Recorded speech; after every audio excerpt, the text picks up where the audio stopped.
the porch, and a rocking chair. It was a warm September afternoon, the kind where the sun doesn't burn, it hugs. I sat in my old rocking chair on the porch, sipping black coffee, staring at nothing and remembering everything. My grandson Liam had just turned 18. He sat beside me, eyes glued to his phone. "Grandpa," he said without looking up, "what do you think makes someone successful?" I smiled, a tired, knowing kind of smile. He expected a quick answer, a one-liner, a go-getter speech like they give in viral videos. But I leaned back and said, "Son, let me tell you a story, my story. And if you listen closely, you'll find your answer." 1. The first lie. Work hard and you'll make it. I was 17 when I got my first job, loading crates at a warehouse in Ohio. I'd clock in at 6 a.m., eat lunch standing up, and come home with aching arms and blistered hands. My father told me, "Work hard, keep your head down, you'll be rewarded." So I did. And for the next 10 years, I worked harder than anyone I knew. But you know what? I didn't make it. I didn't rise. I didn't get rewarded. I just got tired. Meanwhile, a guy named Mike, who worked in the office upstairs, showed up late, wore shiny shoes, smiled at the right people, and got promoted twice. That's when I learned something they never teach you in school. Hard work matters, but without direction, it's just sweat. It's like running on a treadmill and expecting to reach California. Shocking fact, over 70% of Americans feel stuck in jobs that don't reflect their potential. And it starts with this lie: just work hard. But the truth is, you need more than muscle, you need strategy. 2. The missing subject. Money school taught me algebra, the periodic table, and how to square a hypotenuse, but it never taught me how money works. At 23, I got my first credit card. They told me it was good for emergencies, so I used it for pizza, movie dates, car repairs. By 28, I was $8,000 in debt with no idea how interest worked. I didn't understand budgeting, didn't know about investing, didn't realize the power of compound interest until it had compounded against me.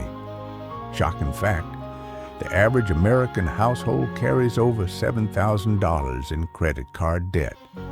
They taught us Shakespeare, but not how to file taxes. They taught us chemistry, but not how to avoid predatory lending. Know this, Liam, if you don't learn to control your money will control you. 3. The day my brother died. And what school never prepared us for my younger brother Sam was the golden child, 4.0 GPA, president of the student council. Everyone said he was going to change the world, but no one noticed he was crumbling inside. In school, failure wasn't an option. Emotions weren't discussed. Therapy was a taboo. So when he didn't get into his dream college, something inside him broke. He started drinking, then disappearing. And one morning, we found him in the garage with an empty bottle and no heartbeat. He was 19, a shocking fact. Suicide is the second leading cause of death for people aged 15-24 in the U.S. They taught us biology, but not how to grieve. They taught us physics, but not how to handle pressure. They taught us how to win, but never how to lose. 4. The price of pushing passion. Aside, when my son James was 16, he told me he wanted to be a writer. I laughed. Be realistic, I said. Writers don't pay bills. So he studied engineering, got a job at a tech company, made good money, but every time I looked in his eyes, I saw emptiness. At 35, he quit everything and moved to Colorado to write full-time. He's not rich, but he wakes up smiling. That's when I realized success isn't always about income. It's about alignment. Your career should reflect who you are, not just what pays more. Shocking fact, 87% of American workers feel disengaged from their jobs. School taught us how to get a job, but it never asked, what kind of life do you want to build? 5. The empty celebration. When I finally made it. At 50, I bought a new house. It had granite countertops, a 3-car garage, and a lawn big enough for a football game. We threw a party. Everyone praised the house. But that night, I sat alone in the backyard, listening to the silence, and cried. Because my wife and I barely spoke anymore.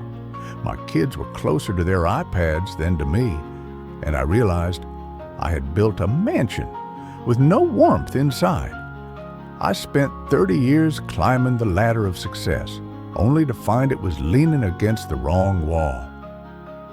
6. The most successful man I ever met was a janitor.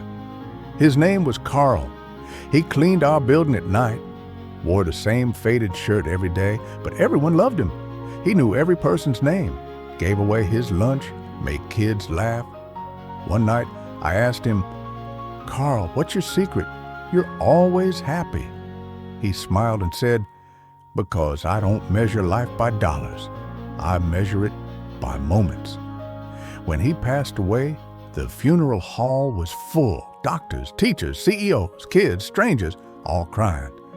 And I thought, that man lived a richer life than any millionaire I knew. 7. The retirement lie. Enjoy life later. Work hard now, enjoy life after 65, they said. So I did. But by 65, my knees hurt, my back ached, and most of the people I wanted to travel with were gone. We spend our healthiest years chasing money and our wealthiest years chasing doctors. Shocking fact, 64% of retirees say they wish they had traveled more when they were younger. Don't save all your joy for the end. Success is not a future event. It's how you live today.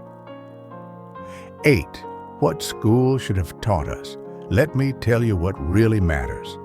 How to apologize, how to listen, how to ask for help, how to say I don't know, how to let go, how to love without conditions, how to grieve, how to forgive yourself. They taught us formulas and flags, but not how to be human. 9. The climax. My 80th birthday. Last week, my family threw me a surprise party. My wife held my hand the entire time. My son gave a speech and cried. My grandkids sang a song they wrote for me. And that same night, Liam, the one I'm telling this story to, hugged me and whispered, Grandpa, you are the most successful man I know. And for the first time in my life, I believed it. The final lesson. You're being sold 1,000 lies about success every single day. Perfect bodies, fast cars, million-dollar houses. But if you're not careful, you'll spend your life chasing shadows. So here's my advice, kid. Don't live a life that looks good. Live one that feels good. Don't just chase success, define it.